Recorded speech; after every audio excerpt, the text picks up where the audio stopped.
Once upon a time, there was a wise and good king.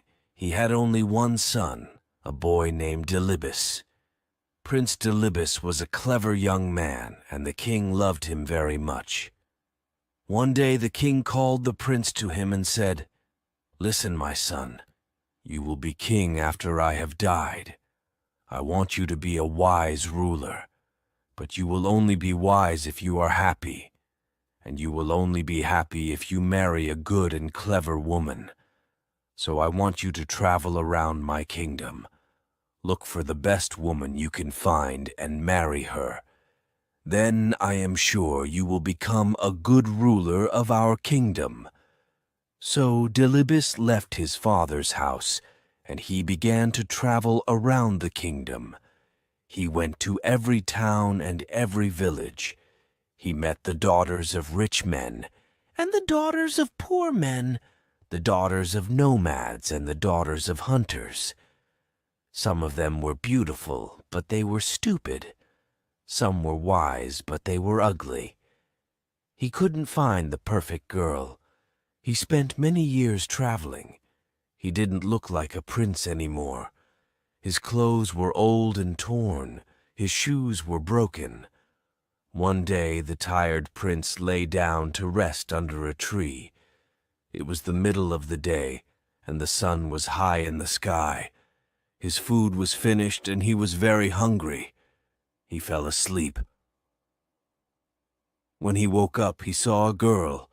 She was looking after her father's sheep. Delibes looked at her. She was the most beautiful girl he had ever seen. He wanted to speak to her, but he couldn't. "What's the matter?" the girl said. "You look hungry. I have only a little bread with me here, and you can have it if you like." She took out some bread and gave it to Delibes. He ate it hungrily. "Thank you," he said. The girl started to walk away. Delibes wanted her to stay. "Have you seen my camel?" he said. "No," the girl said. "I haven't seen a camel, but a blind one has passed this way." "Really?" said the prince. "And this camel had no tail." "How do you know?" asked the prince. "And there is a wound on its right side," the girl said. The prince was very surprised.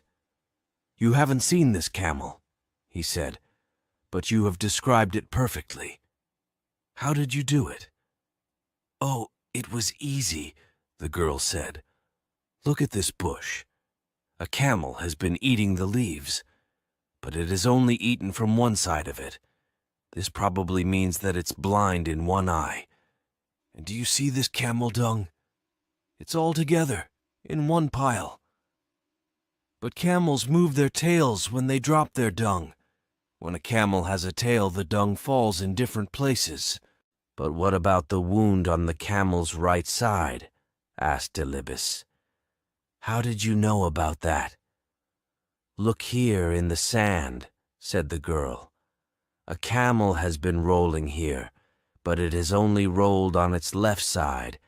This means that its right side must be wounded." "I've found the girl I'm looking for at last," the prince said to himself. "Please," he said to the girl, "tell me your name." "My name is Hariri," she said. "And what is your father's name?" "Nakrusa." "Where does your family live? Where can I find them?" "Down there," said Hariri, and she pointed to the village in the distance. "I'll come back very soon," the prince said, "and speak to your family. But first I must go home. I must tell my father. I've found the girl I want to marry." Delibes hurried back to his father's house. "Father," he said, "I found her. She's the wisest and most beautiful girl in your kingdom." His father smiled. "That's good, my son. But don't be in a hurry. Find out more about the girl. Meet her family. Talk to them." So Delibes began the journey back to Hariri's village. On the way, he met Nakrusa, Hariri's father. "Let's walk together," he said to the old man. Very well, Nacrusa said. It was a long way to the village. The path was rough and stony, and the sun was hot.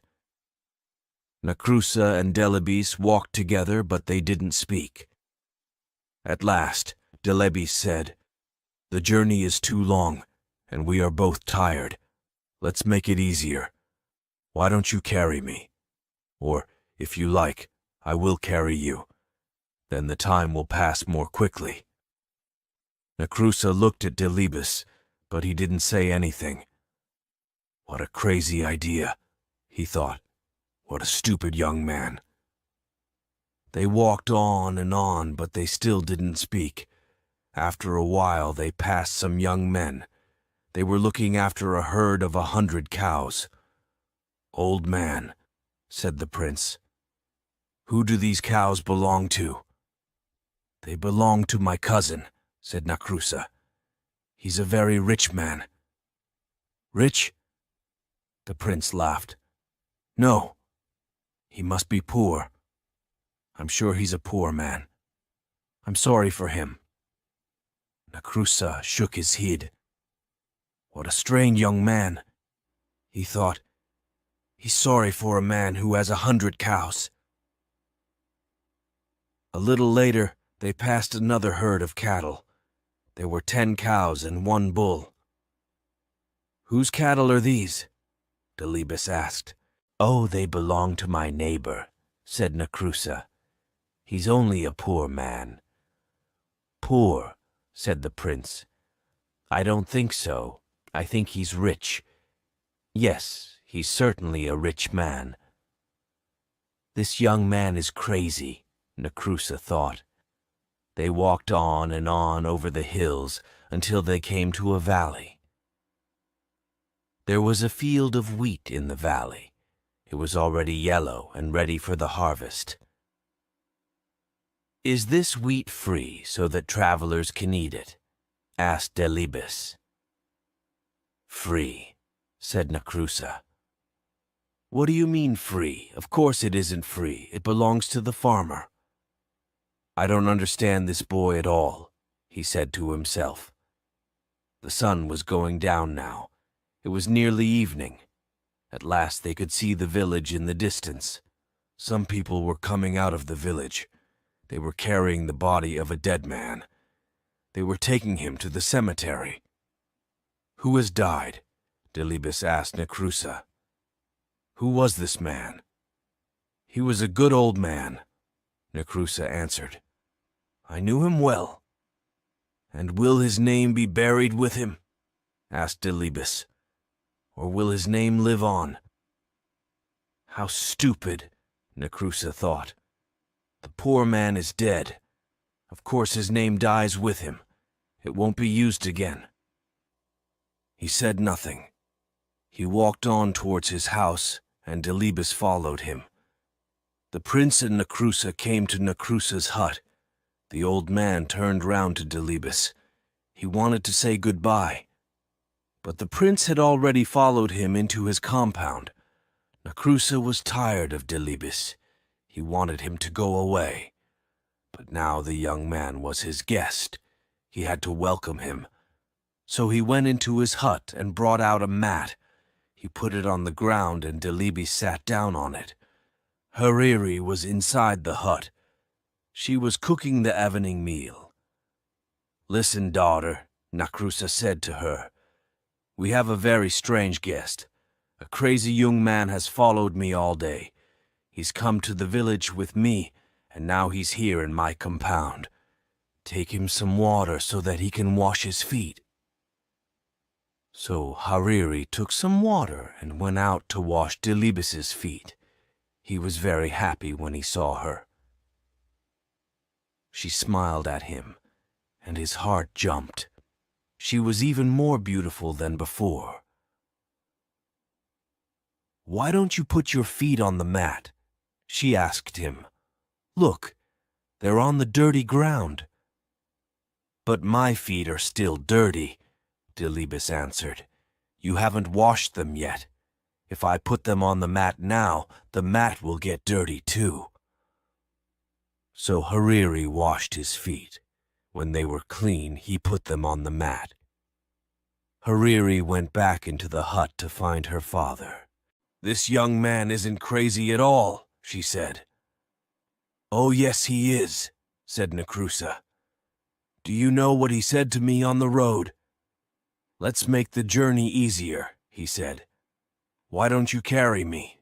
Or if you like, I'll carry you.' Wasn't that stupid? How can I, an old man, carry a big young man like him?" "But father," Hariri said, "you don't understand. He meant that the journey was long and boring. He wanted to make it interesting. When he said, 'Why don't you carry me?' he meant, 'Why don't you tell me a story?' And when he said, 'Or if you like, I'll carry you,' he meant, 'Or, if you like, I'll tell you a story.' In that way, you could help each other along the road." "Well, anyway," said Nakrusa, "that wasn't the only thing. We passed a big herd of 100 cows. 'Who do these cows belong to?' he asked me. 'He must be a poor man.' Poor? A man with 100 cows is rich.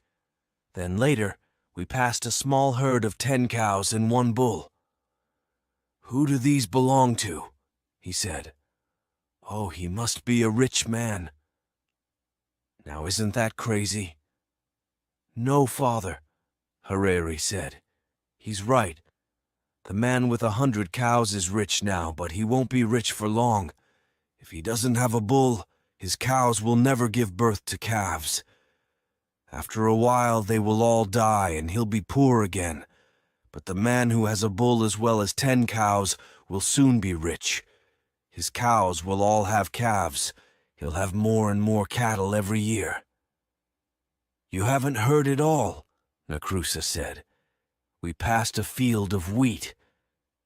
Is this wheat free so that travelers can eat it?" this stupid boy asked me. "Free," I said. "Of course it isn't free. It belongs to the farmer. Only he can eat it." "But father," said Hariri, "who is the farmer? Is he a generous man? Does he give food to the guests and travelers who come to his hut?" "Yes," said Nakrusa. "I know the man. He's a good man. He's always kind to guests and travelers." "And does he ask them to pay for their food?" asked Hariri. "Of course he doesn't," Nakrusa answered. "What kind of man asks his guests to pay for their food?" "Then the young man was right," Hariri said. "The wheat is free. Travelers can eat it without paying." "Well, perhaps," Nakrusa said. "But listen to this. While we were coming into the village, we passed a funeral. A crowd of people were taking a dead man to the cemetery. And do you know what this poor fool said? 'Will his name be buried with him, or will it be used again?'" "Oh," said Hariri, "that's easy to understand. He was asking you if the man had a son. The father's name lives on in his son. It's not buried with him. It's used again and again." Nakrusa was tired of talking to his daughter. He went to talk to her uncles. "My daughter's crazy," he said. "You have seen that strange young man sitting outside my hut. He asks all kinds of stupid questions, but my daughter likes him." "Does she?" said Hariri's uncles. "That's good. Your daughter isn't a child now. She must get married soon. Why don't you let her marry him? He looks like a good man to us." "Oh, very well," said Nakrusa. "But it's all so strange. I can't understand it at all. They're both crazy." Hariri heard her uncles and her father. She was very happy. "He's so handsome," she said to herself, "and so clever. He's the best young man I've ever seen." Delibes was still sitting outside the hut on the mat. He heard Hariri's words. He was very, very happy.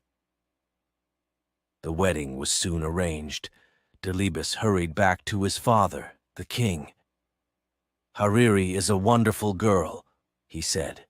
"The best girl in all Afar." "I am very happy for you, my son," the king said. "Send camels and cattle for the feast. Take some servants and all my armed men.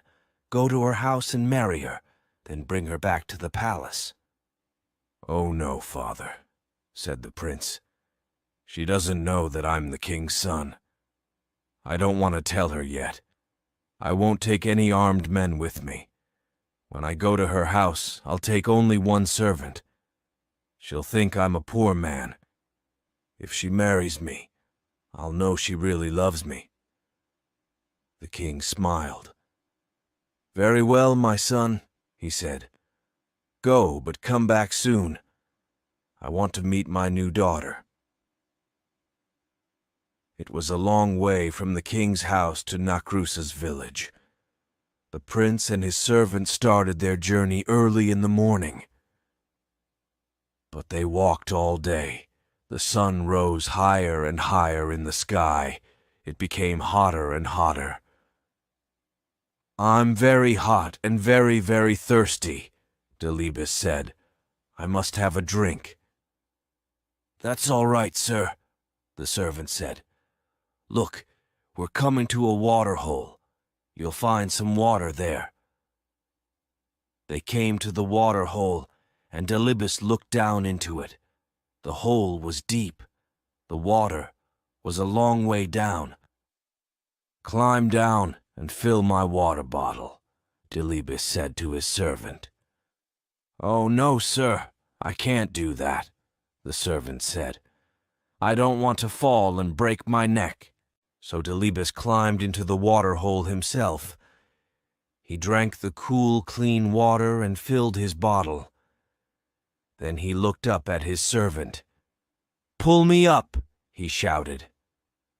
But the servant laughed at him. "Pull you up?" he said. "Why? You fool, I'm going to be the master now." He picked up a big stone and lifted it above his head. "He's going to throw it down and kill me," thought Delibes. "Wait a minute," he shouted. "Don't kill me. You'll never escape. Someone will soon find my body. They'll tell my father, and he'll send his men to kill you. I've got a better idea."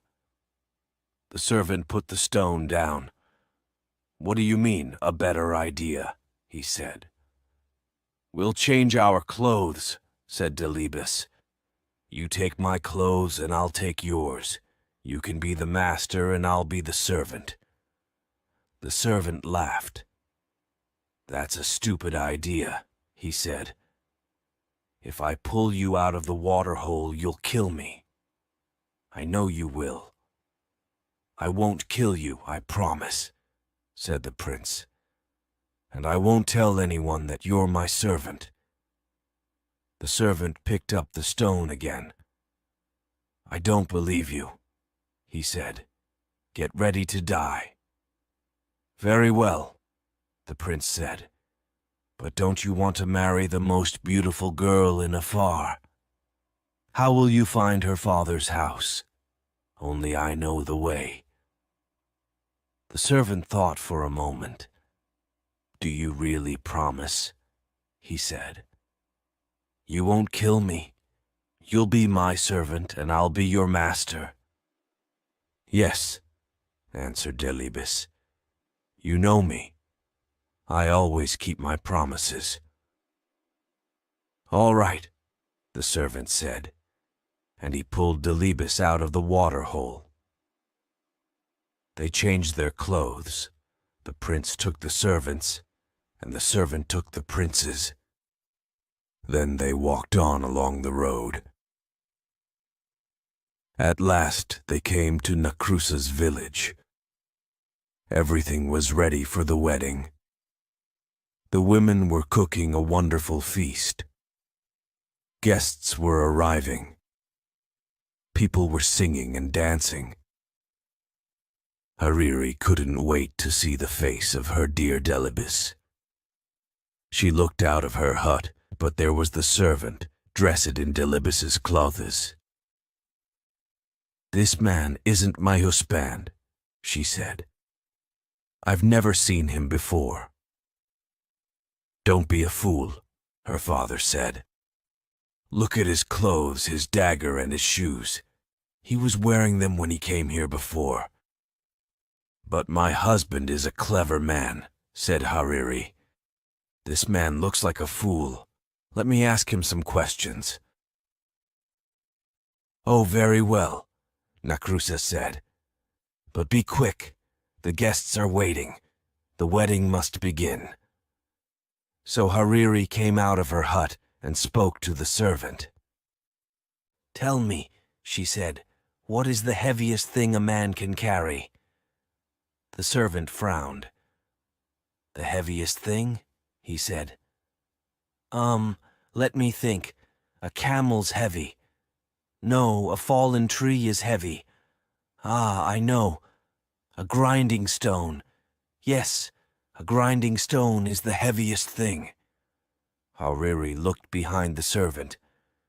"Who is that man standing under the tree?" she wondered. "Here's my next question," she said. "What is the sweetest food in the world?" "The sweetest food," the servant said.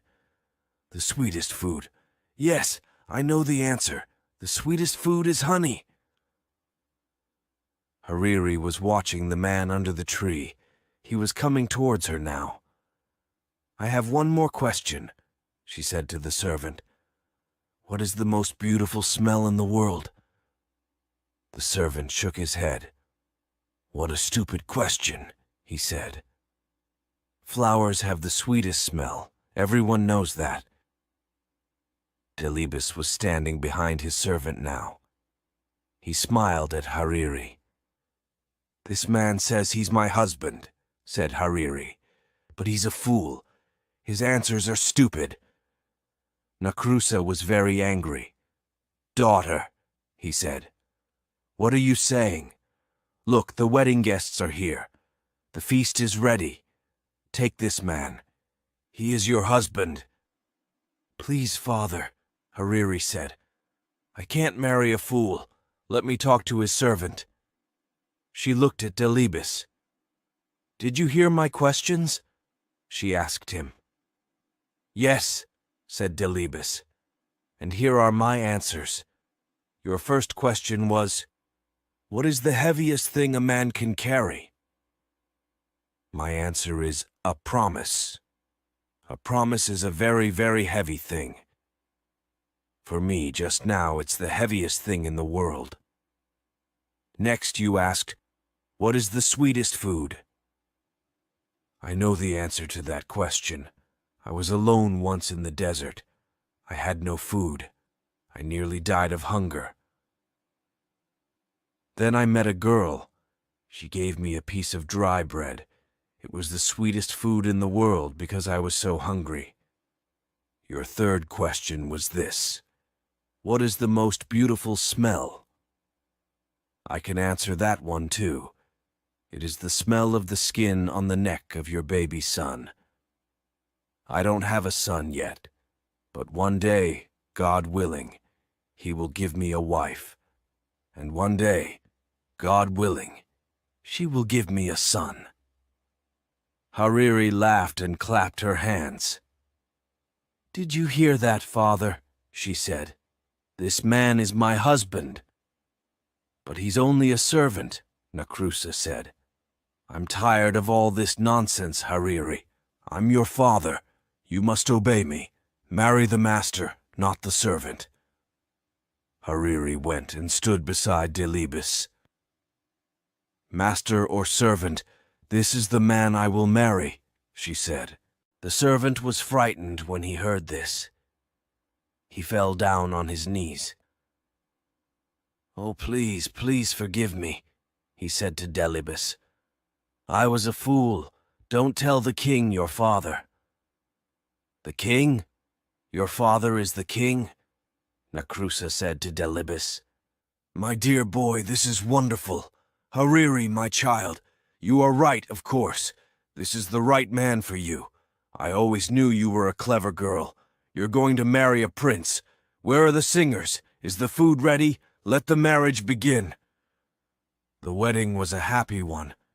Everyone ate and sang and danced. Only Delibes' servant wasn't happy. He went out of Nacrusa's compound and ran away. They never saw him again. The next day, Delibes and Hariri began the journey back to the king's house. Everyone there was very happy to see them. The king liked his daughter-in-law at once. "My son, you have chosen well," he said to Delibes. "Now I know that one day you will be a wise and happy ruler." After a year, Hariri had a son. Delibes was very happy. He took his son in his arms. He smelled the skin on the baby's neck. It was the sweetest smell in the world for him. Hariri smiled at him. "I have given you a son," she said. "Now I want you to give me a promise." "Yes, of course," said Delibes. "What is it?" "I'm always frightened when you go out at night," Hariri said. "There are bad men in the town, and the wadi is the most dangerous place. Please don't go to the wadi in the evening, when the people and the animals have returned to the town. Promise me." "I promise," said Delibes. And so Delibes and Hariri lived happily for many years. They had 7 sons and 7 daughters. The old king died, and Delibes became king. He was a wise and good ruler. The years passed. One day, when Delibes and Hariri were old, a servant came to Delibes. "The camels have returned from the wadi," he said, "but one of them is lost." Delibes forgot his promise to Hariri. "I'll go myself and look for it," he said. It was dark outside. There was only a half moon in the sky. Everything was quiet. There was nobody at the wadi now. Everyone was at home in their own houses. Suddenly, 4 men jumped out from behind a tree. "Give us your money!" shouted one. "Give us your clothes!" shouted another. The 3rd man came close to Delibes and looked at his face. "Let him go," he said to the others. "It is the king." "What?" the 4th man said. "Yes, quick, let him go." But the first 2 robbers laughed. "Let him go," they said. "Are you crazy? He'll send his soldiers after us. They'll catch us and kill us. No, we must kill him now." They began to argue with each other. "Kill him," the first 2 robbers said. "Let him go," said the others. The first 2 robbers were the strongest. "We must kill you," they said to the king. "We want to save our own lives." "Give me one last wish before I die," the king said. "Very well," said the robbers. "What is it?" "Go to my house," Delibes asked them. "Tell my wife that you saw me near the wadi. Say to her, 'There's a black cow in my herd of cattle. Its horns are too long. It will put out the eyes of the other cows. Take it out of the herd.'" "Is that all?" asked the 3rd robber. "No," answered the king. "Tell her this. There's a black mat on the roof of my house. Take it away. Put a white mat there in its place." "Is there anything else?" said the 4th robber. "Yes," Delibes answered. "I have 4 camels. Tell my wife to keep 2 of them, but tell her to let 2 of them go." "Have you finished now?" the 1st robber said. "Yes," said Delibes. "Then you must die," the 1st robber said. And so the robbers killed Delibes. They took his body and threw it under a tree. "Come on," the first two robbers said. "We must run away." "No," said the third and fourth robbers. "We must take the king's message to his wife. We promised." "Are you crazy?" the first robber said. "She'll know that we killed him. Her sons will kill us." "But she doesn't know that he's dead," the third robber said. "Nobody knows that he's dead." So the four robbers went to Delibes's house. They asked to see the queen. She was talking with her 7 sons. They were all carrying spears. The first robber walked boldly up to the queen. "I have a message for you," he said, "from your husband, the king." "Where did you meet him?" Hariri asked.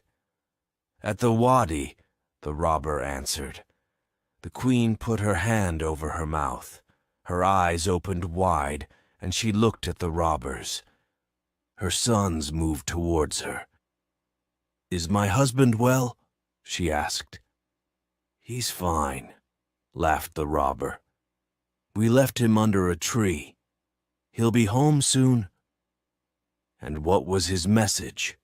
Hariri asked. The first robber told her the words of the king. When he finished, Hariri said to her sons, "Catch these men." "Why?" her eldest son asked. "They have only brought some messages from our father." The robbers were already running out of the compound. "Quick, quick, don't let them escape," shouted Hariri. Her 7 sons ran after the robbers and caught them. They brought them back to the queen. She was crying. "What's the matter, mother?" her eldest son asked. "Didn't you understand your father's message?" said Hariri. "Listen, this is what it means. Take the black cow out of the herd of cattle," he said. "It will put out the eyes of the other cows." This means that your father doesn't want the crows to eat his eyes. He wants us to bury his body. "You mean our father's dead?" her sons asked. "Yes," said Hariri. "This is his second message. Take away the black mat on the roof. Put a white one there. He is dead, and he wants me to put white clothes on for him." "It was these men who killed my father," shouted one of the sons, and all of them lifted their spears. "Wait," said Hariri. "There was one more message. Keep 2 of my camels," your father said, "but let 2 of them go." This means that 2 of these men killed him, but 2 tried to save his life. The robbers fell down onto the ground. "You know everything," the first robber said. "You're right. It was my friend and I who killed the king. These 2 men tried to save him." "Kill the murderers," shouted the brothers, and they killed the first 2 robbers with their spears and daggers. Then the third and fourth robbers took Hariri and her sons to the wadi. They found the body of Delibes and brought him home. Hariri put on white clothes and her sons buried their father. "He was a great king," all the people said. "Why?" "Because he was married to a good and clever woman.